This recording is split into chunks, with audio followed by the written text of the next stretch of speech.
1984, the world of G.I. Joe expanded in action figures and vehicles, making it the year of icons. In a last video, I talked about every great figure from 1984. And in this video, I'm going to talk about and rank all the vehicles and playsets from 1984, completing the list. Now, with any of these ranking videos, the idea is we're going to go from the worst to the best in a sort of non-linear, fun way. It gives you an idea of everything that happened in that year, everything we got in that one year, and a way that's a little bit more fun, I think. So, normally in these ranking videos, we go bad to good. In this case, there's no bad. There's only great, or okay, and then and too great. So anyway, we're going to talk about the vehicles and the play sets, and this is some great ones this year. In this video, we are using as our main resource 3D Joes, which is the best resource for G.I. Joe fans. Check it out. Please support them. They just came out with a field guide that looks great and was, so check out 3D Joes and support the great work they do. This was the time when G.I. Joe began to create these little sets that were used for world building, sort of side things. It's very, very something about that G.I. Joe did, which I really appreciate, even though objectively they're not the greatest toys. It built the world out in a way that was really fun and exciting. You could have a real battlefield out. So at the very bottom of the list here, we're going to have the howitzer. So the howitzer was just a very simple towable cannon. It is one of the cool things about the howitzer is it's real. It's a real thing. And it feels real. It feels like one of the most real, weapons that you could get. But admittedly, it's just not that exciting. So let's move on. Next in line, we have the bivouac. Now, and again, there's no bad this year. The howitzer is about as bad as it gets. The bivouac was a tent. And yeah, it's simple. It's one of those things where you're like, okay, do we really, how exciting is that? And it doesn't have to be. It's just, it built the world in a way where it's like, yeah, G.I. Joe's going to camp out. They got to create a tent. Okay, but the bivouac, what's great about the bivouac is it has a little bed for you, and it has a nice rack with some weapons. You got kind of fun trench weapons that you wouldn't get normally, an axe, a shovel, and a nice little mortar on a stand. So, oh God. So it's a great little set. Not a ton to talk about here, but I appreciate it. Next, we have the missile defense unit. And, okay, nothing too exciting here. It's just got a little missile launcher, a sign, and a crate where you can put some missiles in. And to me, the highlight, and one of the things that it's such we're talking about simple little tiny things that might not be that thrilling. But what was so great about this is you got these battlefield elements that you could put all across your battlefield, and you had all of them.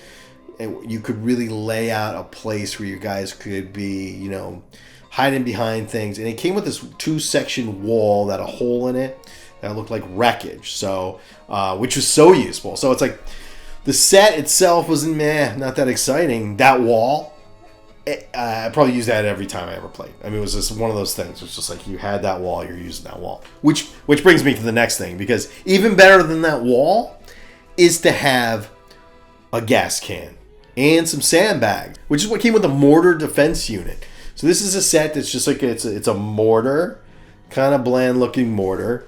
Who cares about that? It also came with gas cans, a massive, oil can, which was so great because you could have somebody kick it over or roll it over a Cobra soldier, or have Gong Ho lift it over his head and smash it over somebody's head, or you could shoot it or have blowtorch hit it with this flamethrower and explode. And then it had sandbags, which you could use to create a little pile and then knock over. So man, just had sandbags and the gas can alone, you got your money's worth. What's better than that? What's cooler than that? How about a machine gun nest? Not the machine gun though. Who cares about that? It does have a pretty good substantial machine gun. But what's really cool about this is you had a big sign that you could knock over. And the absolute coolest thing is you had blockades now that you could use.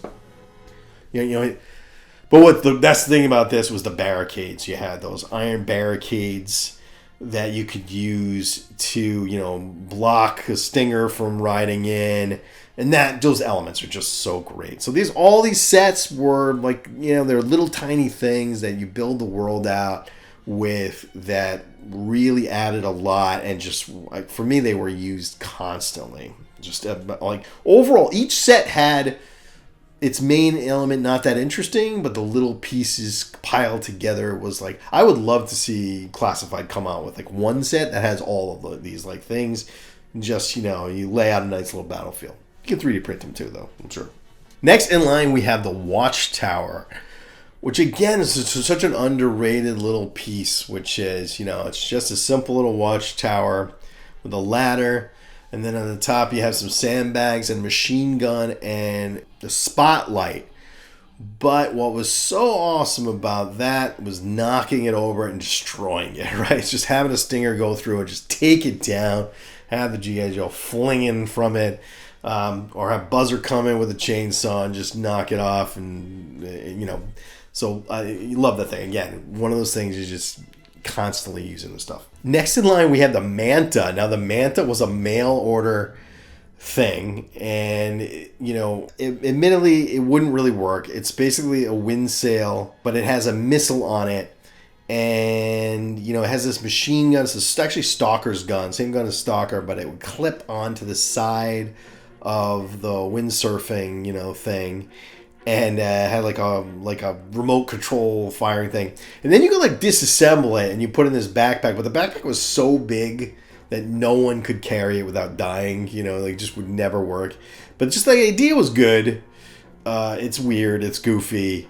And, and kind of fun. And anything you could rip apart was always fun because you could hit it with an explosive and have it really blow apart. So I appreciate that.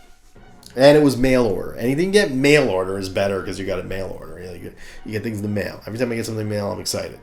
It's similar to, and I get things in the mail all the time. Back then, you never got anything in the mail. And it was, when you did, it was awesome. A little more exciting than these little battlefield elements are the vehicles. At the bottom of the vehicles, I'm going to put the Slugger. And now, I don't hate the Slugger. It had some cool elements. It felt very old school military. It felt something from like the first year, not something from this later era.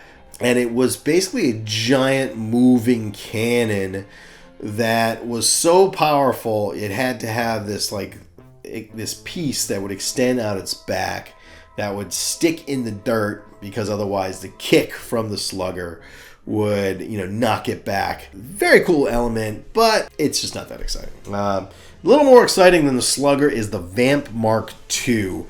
But the Vamp Mark II is not as cool as the Vamp Mark I. Let's face it. I always preferred, I always feel like, honestly, I think a vehicle needs missiles and machine guns. You can't have one of the, you can't just have missiles though. If you're going to go into battle with just a missile, you fire your 4 missiles and then you're out. What do? You go home?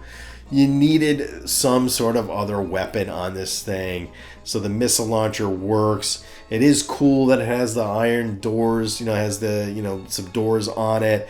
And it's got some armor, so it's a little bit, but it just isn't as cool as Vamp Mark 1, like face facts. You just don't, if they come out with a Vamp Mark 2 and Classified, I'm not buying it. No. Which they probably will, because, right, why wouldn't you reuse? Makes sense to reuse, right? Next, we have the ASP. So the ASP stands for Assault System Pod. Now, the ASP is a strange one. It's a towable unit, so you could put it on the back of your HISS tank, and you'd have a secondary, firepower method, and I appreciate it for that. And, and it was in Cobra Blue. But it had an element that it could flip upward, so the driver would be more exposed. I don't know. It doesn't really make that much sense. And, why you would want to do that, how it would help anybody to flip upward and be more of a target. But as just straight up having cannons, it was a pretty cool little vehicle. Next in line, we have the vehicle that came with Zartan, the Swamp Skier. Should we even consider it a vehicle, or is it just an accessory? I'm going to go with a vehicle because it came it was the vehicle setup. This is the first of the first in the lineup where they started having like a big bad every year that would come with a mini vehicle. Serpentor later, Darklon later, and Iron Grenadier, Destro would be an Overlord. Those every year we would get a new one that would come with like a little mini vehicle. And this mini vehicle was very weird. It's just a little tiny thing that you put together that you can disassemble and put into pieces that look like trash. So the idea is that it looks like a piece of trash, and then he's storing with his piece of trash and he's carting it away in this little box that it comes with. That's awesome though, and very fun. And so I did love this thing for that.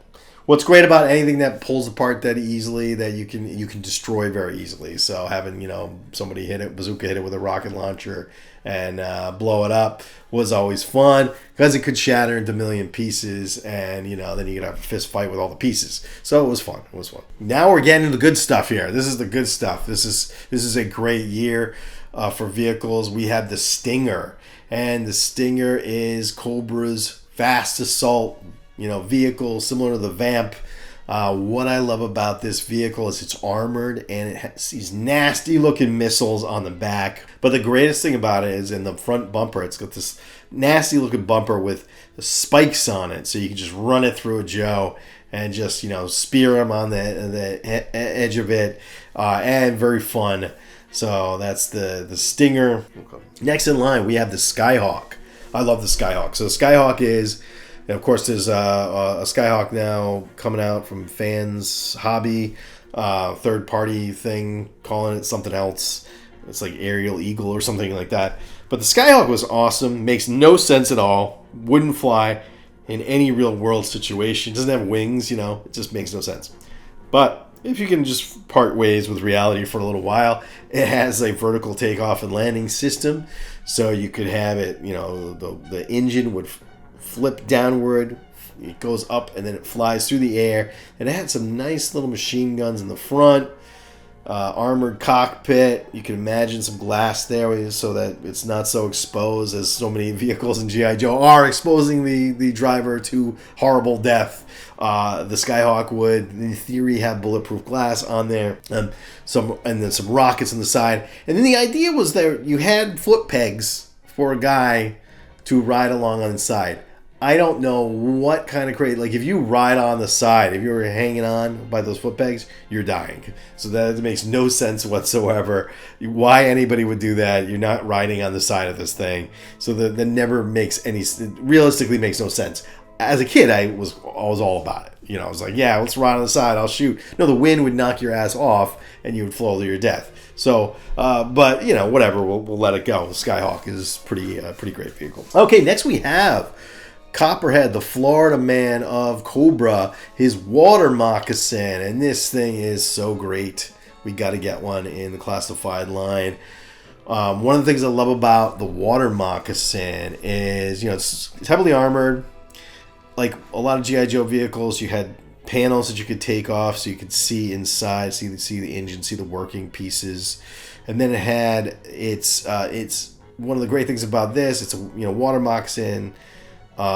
It's got the spinning blades in the back, and of course, anytime you're playing with this thing, somebody's having a fist fight, punches somebody through, Cobra goes through the spinning blades and just splattered into bits. And then you've got it came with Copperhead, who was just an incredible character. And then it had this very cool little, it's like a swamp skiing missile. I think it's got to be like a drone, like some sort of remote control skiing explosive thing that attached to the bottom. It would come off and fly and try to hunt down a killer whale and blow it up. So really, this thing is awesome. Okay, next we have another. This is like the great year of water vehicles, right? This is like water vehicle year.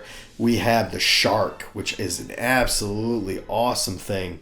Very cool concept, sci-fi concept where this thing, and this is like where I love where G.I. Joe gets into sci-fi, but it doesn't overstep its boundary into crazy town yet. It's like we could believe this would exist, even if it wouldn't.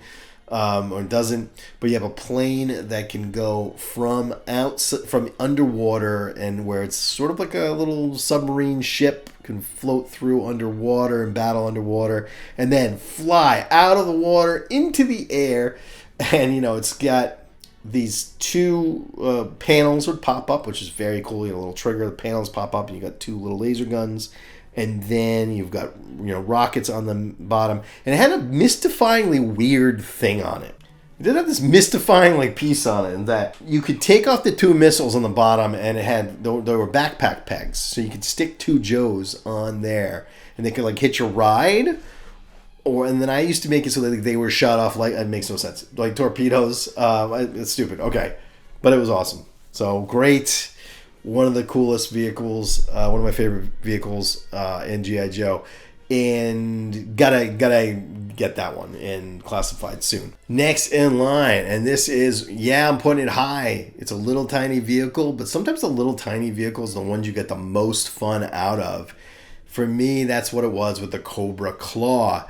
It was such a cool little thing. I think one of the things so great about the little vehicles is how easy they were to play with, right? Where it's if you got something big, it's hard to transfer, but you could take the Claw to school with you and put it in your lunchbox, and lose it probably. But what's great about this is, it's a jetpack, lots of weapons on it, machine gun at the top, rockets. The wings sort of extend on the bottom. What I never understood is it has landing gear. Now, all I can think of is how do you land this without ripping your dick off? Because you're not you're gonna land, and first of all, it'd be too heavy. So if you land in any other way, you're gonna break your legs. But if so if you try to land on those wheels, how do you not rip your face off? Or if I guess. While those wheels may stop you from ripping your face off, you're definitely losing your knees and your dick, because that thing is going to be so never understood that, but despite that, it's great. It's very cool. Also very heavily used in the comic book. First noticed it. First used from what I remember in issue 21, Silent Interlude, which, by the way, I talked about in great detail with the guys from Toy Habits. And also with Michael from Toy Habits and Birdman, where they have a weekly show where they read a couple issues of G.I. Joe and talk about it in great detail. If you want to see that episode, I'll put it right here. But that was the first time I saw the Claw. I got my Claw on order. I did notice a thing, by the way, on Hasbro Pulse. If you miss it the first time, you just check refresh every day for the next 3 weeks. At some point, they'll come back in stock for about a half an hour. And if you're lucky, you can get it. And that's how I got my Claw. It's coming to me in a couple months. I don't recommend it because it will drive you insane.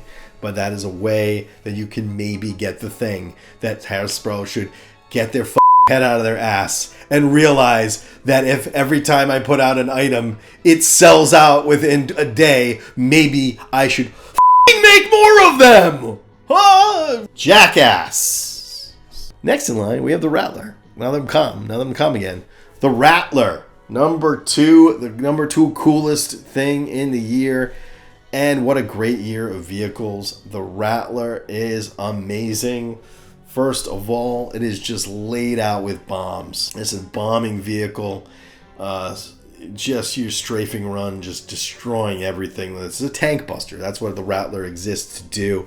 It exists to destroy tanks. But it also has a little cockpit on the top where you have a little gunner station. It comes with Wild Weasel, one of the coolest Cobra villains in a long list of great villains. But one of the absolute coolest thing about the Rattler, probably my favorite thing about the Rattler, was it had these panels that could be removed that had bullet holes on them, which is such an interesting detail. I wish they did more of that. That's these little details that really are what makes G.I. Joe, and that is one of the coolest. Didn't get a Rattler on the HasLab at the time. It just wasn't a good idea for me. I probably will end up spending twice as much as I would. I will be buying one from someone. So if you want to sell me a Rattler, call me. Okay. And number 1, that makes number 1, of course, the greatest vehicle of the year 1984, the iconic year, and possibly one of the greatest vehicles of all time. Not even just G.I. Joe, but possibly one of the greatest vehicles of any toy. The Killer Whale. Man, this is my big Christmas present of 84 was the Killer Whale.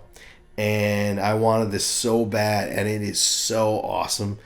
Massive. First of all, it's great. It floats really well because I have one of those like Intex pools, those blow up pools that you get, and we pulled it out last year for my kids, and me, okay, and we put it in the pool, and it floated really, really well. So great idea for a vehicle, and that it goes on land and in the sea. But it is loaded out with weapons. First, it's got these two massive cannons at the top, two machine gun nests, two, quad missile launchers, and then it's got depth charges. That was so much fun. You could let a little working lever so you can let the depth charges go. What I love about the depth charges, and one of the things I love about the Whale is any vehicle where you had like a lot of play area to have like a fist fight on. That was what for me like made a vehicle good, and it was big. You could have a good fist fight, and then you had many places. So you had the cockpit where where Cutter sits, and drives the boat, and then it was good. You could have somebody invading. Copperhead climbs on the side, or the eels are climbing on the side, and somebody takes a depth charge and smashes over somebody's head. And then of course you have the working propellers in the back. The working hovercraft engine. It was always fun to just kick somebody through that, and then again they would splatter. And I'm repetitive. I know I do the same thing over and over again, but that was awesome. And also that disassembled pretty well. You could pull it apart and put it back together pretty well. And so that was all fun too if you want to take it out. And then it also had that you could store a lot of G.I. Joes in that front compartment. So it had a pretty big area where 5-6 guys could hang out, and then that ramp would come down, and then it had the ejecting sled. So you hit a little button and the sled pops out, and you got a way of skiing through the water fast, escape sled or something. And then it had this weirdly, it just doesn't stop. This thing has so much to it. The motorcycle, which is a dinky little motorcycle, is not great, but I appreciate that they even had, they went out of their way to add something like that. It's just very cool. So much to do, so many features, and just one of the most awesome and massive, G.I. Joe vehicles. And I think you gotta do one as a HasLab. I think, you could say it's too big. Some of the Star Wars HasLabs have been bigger. If you see the Ghost HasLab is this big. It is bigger than what a 6-inch, scale figure Killer Whale would be. So you could do it. They can do it. It would probably be $600. I would definitely buy it anyway. I don't know where I'd put it, but I kind of want one. So that's my list of the greatest. That's my list for the iconic year, 1984. What did I get wrong? What did I get right? And what year should I do next? Let me know in the comments below. Let me know what your favorite things of the year are. And I always love talking to you in the comments. And like and subscribe and do the things that the YouTube people tell you to do, please, because I'm supposed to say it.